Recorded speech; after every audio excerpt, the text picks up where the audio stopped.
लालू चाहते ही उस्तो दिल पर इधर चाय पीते हुए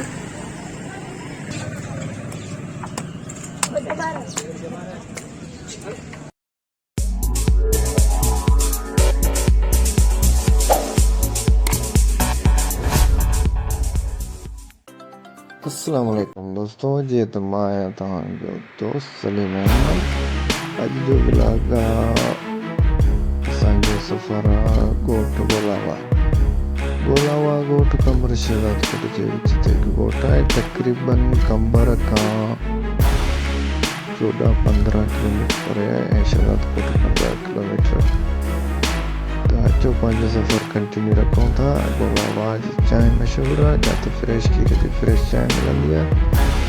ऐं इन खां अलावा अगरि तव्हां मुंहिंजे यूट्यूब चैनल ते नया आहियो त महिरबानी करे सब्सक्राइब लाइक शेयर ज़रूरु कंदा।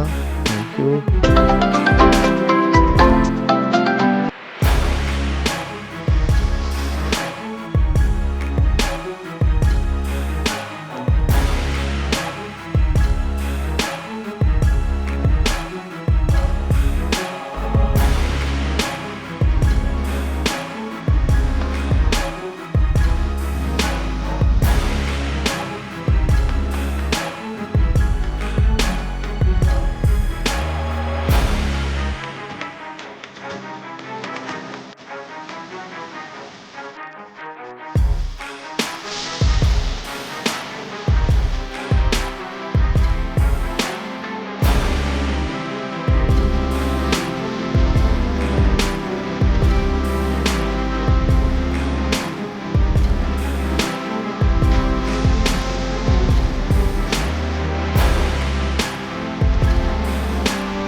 लालू चाहते ही उसो दिल पर इधर चाय पीते हुए होटल तो नंढड़ो सेटअप